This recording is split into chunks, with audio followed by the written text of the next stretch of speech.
I think we're all good. I got the mic set up, I got the light, got everything all set up in the new house.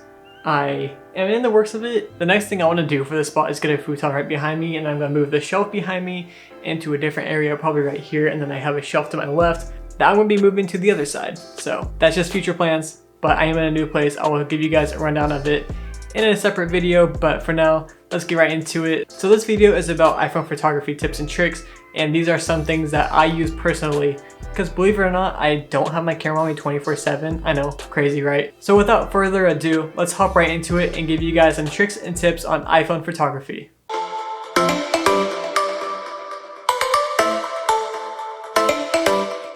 So the very first thing on this list is Gridlines. Gridlines help make your photos 10 times better because it helps you composite your photos and it helps you understand the rule of thirds a lot better. If you guys want me to get into that, leave a comment down below. I'll go into rules of thirds and more photography stuff if you guys are interested in that. But if you want to learn it yourself, just go Google it. Google the rule of thirds in photography and you can learn from there. But Gridlines help you immensely just because you could see where your subject is and line them up better instead of having it really awkward and the photo not coming out as good as you like. So Gridlines help a lot. So in order to get the Gridlines in your camera app, go ahead and go into settings and then scroll down until you see the camera app and then click on that. And as you see in the composition, it says grid and it's selected off at the moment. Go ahead and turn that on. And now when we go to our camera app, we will see that it has grid lines. As you see, I see you guys. And this is what I have to do for my microphone at the moment because I don't have a way to screw the microphone onto the tripod itself, which sucks, but it's how it is. And that is how you get the grid lines on your camera app. So for number 2 on this list, I have adjusting the exposure. And so the way you want to adjust the exposure in the camera app is go ahead and go into it. And then you just go ahead and tap on the screen. And then you see the little sun to the right of it. Click and hold and then drag it down or up to adjust the brightness. So say it's nighttime, you're looking up at the stars. You see that the moon's out as well. It's a full moon. Looks beautiful.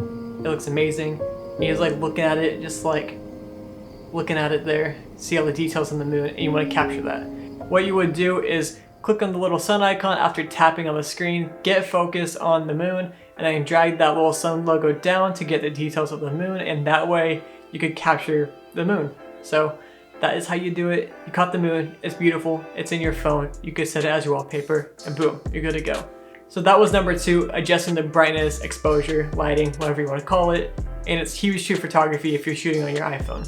Okay, so for number 3 on my list is long exposures. So believe it or not, you could actually do long exposures on your iPhone. So what you want to do is capture a photo, a live photo, make sure you have it tapped in the top right corner when you click your camera app. It's going to be live, and so that way when you go check out the photo in your camera roll and you press and hold on it, it will play a little bit like a little tiny GIF of what you captured before and after to try to get a good frame. So after you've taken your photo, you're going to want to go to the photo itself and then swipe up on it. And then from there, it's going to give you 4 options in the effects panel right below the image. And you're going to want to choose the very last option that says long exposure. And that is how you do a long exposure for your photos. Say like you took a photo of a creek and you want to have the water running and show the motion of the water. So go ahead and try it for yourself and let me know how you like it. And that's how you do long exposure for your iPhone. So number 4 is portrait mode. So how you get to that is you go to your camera app and it's going to be the very first thing to your right. It's going to be saying portrait, so you click that, and the best way to do it is have that natural light. So I have it up right now, so say I point at you guys, and as you see there's some depth behind the photo. It's super blurry in the background, and you guys are in focus, it shows it on the lens and whatnot.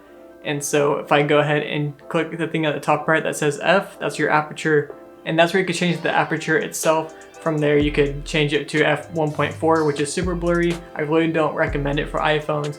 I like the 4.0 on this because it actually makes it feel a bit more natural, because it actually makes things blurry and keeps the stuff that you want in focus. So portrait mode is a great way to create depth in your photos. Try to make it more natural looking than it is super blurry, because I've seen people use this a lot in bad ways. They like take a photo and they bring the aperture down to 1.4 in the portrait mode because they think it looks good. It doesn't. Keep it at 2.8 to 5.6, that's my range for the blurriness, the bokeh in the background, because it makes it more natural. So go ahead and keep it between that range if you want to keep some depth in your photo. And also you could always change it after you've taken the photo itself. You could play around with it edit it, have some fun with it, try some new things yourself, and try different ways to make the photo better, or just play around with it to learn how to do it. So that is portrait mode. It's a great way to give depth in your photos and make it feel like that there's some distance in between an object and the background. And so for the fifth and final thing on my list is using the 0.5 wide angle lens on your iPhone if your iPhone supports it. So mine, I have a 3 lens iPhone, the iPhone 11 Pro.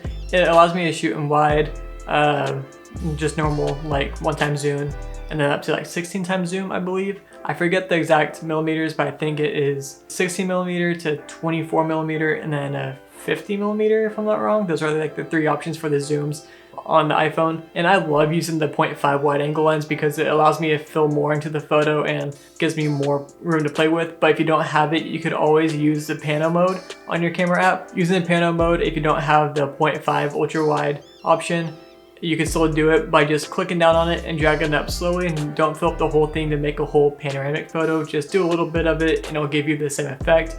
But if you have the option with a 0.5, do it. You can fill a lot more. You know those photos of people having their feet hanging off of like a ledge or something, and just like the background ocean with like the beautiful sunset in the background, but you can't use the normal 1x zoom. So what you would do is bring it to 0.5 and it'll give you more room to play with, and you can capture a whole lot more. It might look weird, but that's how it is. It's really cool once you actually play with it and realize what you can do with it. You can do a whole lot of different stuff with it, and it's really fun to use.